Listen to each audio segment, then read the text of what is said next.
All across the spirited films of the English writer-director Andrea Arnold, characters are restless with desire and imagination. Yet the scope of that curiosity is frequently diminished. Confined to narrow canvases and mundane pictures, caged into the squeezed spaces of bedrooms.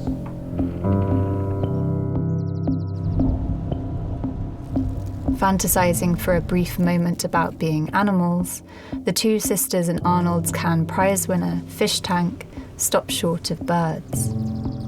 Even for a daydream, the thought of flying is too much, getting much too high. I'd come back as an eagle. All these other animals are on the ground, but wouldn't you want to fly? No. Yeah, but then you get Come shot. on, think about it. Don't just say no. How can you... No, because you can get shot or something, yeah. Arnold shares with these characters an early life of restricted means, flecked by curiosity trying to flourish against austerity. Struggle and a glimmering resolve run throughout Arnold's films.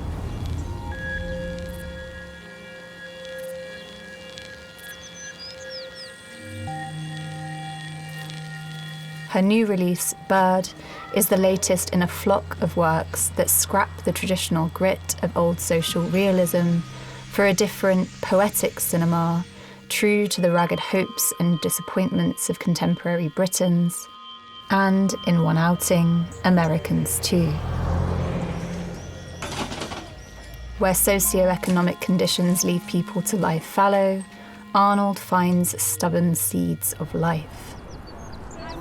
1, 2, 3, 4, 5.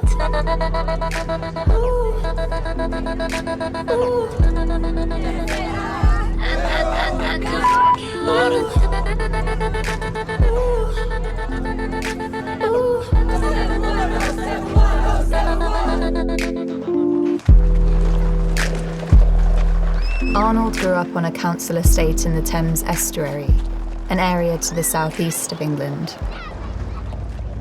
Paths that trailed from Arnold's childhood stomping ground led towards specific sorts of nature in which to roam. It isn't hard to see how it influenced Arnold.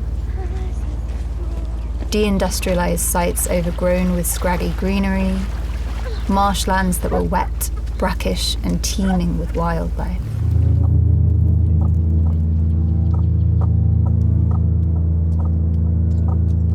These sorts of landscapes often feature in her films. Even when she goes further afield, further into the heart of Kent for Cow, or up to the Yorkshire moors for an aptly blustery, earthy adaptation of Wuthering Heights, muddiness saturates the image.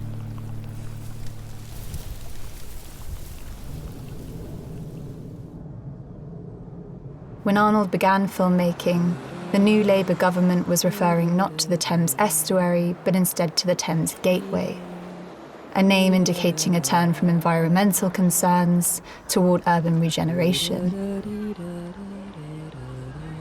What started out as aspirational dwindled into stagnation, however, as the 2000s unfolded.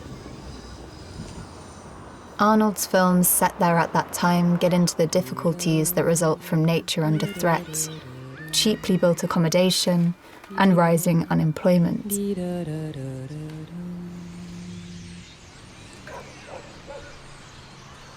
It isn't always an easy way to live.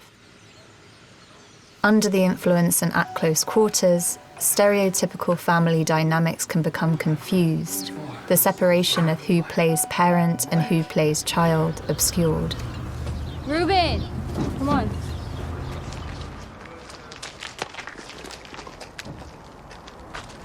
Proximity creates an adult sense of intimacy too, where love and hate, protection and harm lack any clarifying space.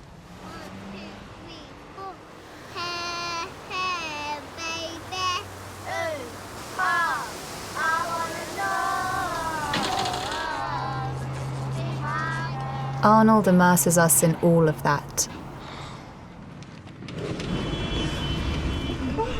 With her cinematographer, Robbie Ryan, she stays extremely close to her characters, mostly moving with them, rarely ahead of them, and frames them against the fatigued architecture of modern impoverishment.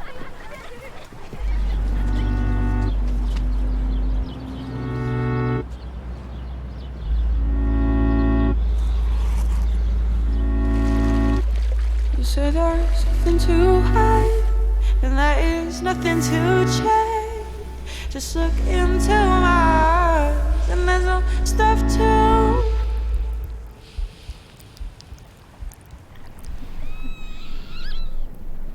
In interviews, Arnold describes herself as a watcher, an observer.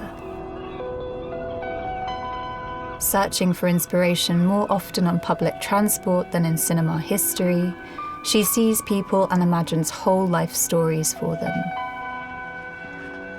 Their secret pleasures as well as struggles. Arnold's cinema too is full of watchers. Eagle-eyed observers who are birds of her feather, noticing what others don't. The women in Arnold's debut short Milk and her film set in Glasgow, Red Road, take an interest in the mottled lives of strangers. Thrown from normality by grief, they pay attention where they may have been indifferent before.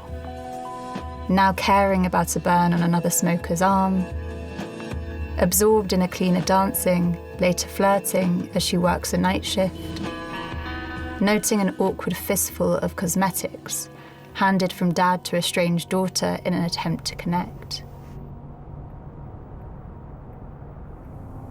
Arnold and Ryan do not tidy away these tidbits into the start of narrative arcs or one form of shot. Instead, these stray details are continually taken in as a point of principle, together forming the texture of life.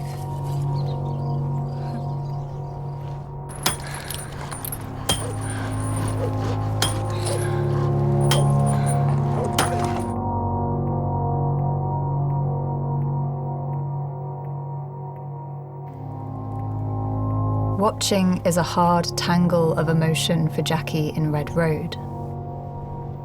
Working surveillance, her acts of looking encompass protective, searching, suspicious gazes. But a personal vendetta soon clouds that vision. Just as Bailey is dissatisfied with conventional forms of justice in Bird, so Jackie is here. Arnold's outsiders typically watch from a distance. Sometimes a distance that the screens of CCTV, a camcorder, or an iPhone mediate. In Red Road, Jackie interrupts that threshold when she quietly crashes a flat party. Surveilling still, she moves from the starkly lit kitchen into the shadowy corridor, closer to the music. She hangs back, watching, when a carnal look derails the unsymmetrical dynamics of her familiar one-way gaze entirely.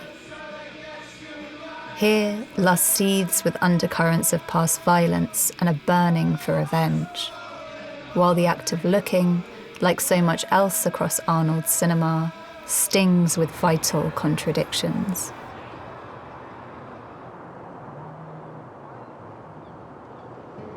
Arnold has referred in interviews to a line by Robert Bresson that captures everything electrifying about these moments. A single look lets loose a passion, a murder, a war, he writes. Arnold knows that when an outsider's perspective is quickly released from its isolation, transforming with sudden recognition into mutual looking, something else also lets loose. It might not always be passion, murder, war, but it lifts Arnold's characters from desolate circumstances and sets them flying in the direction of hope.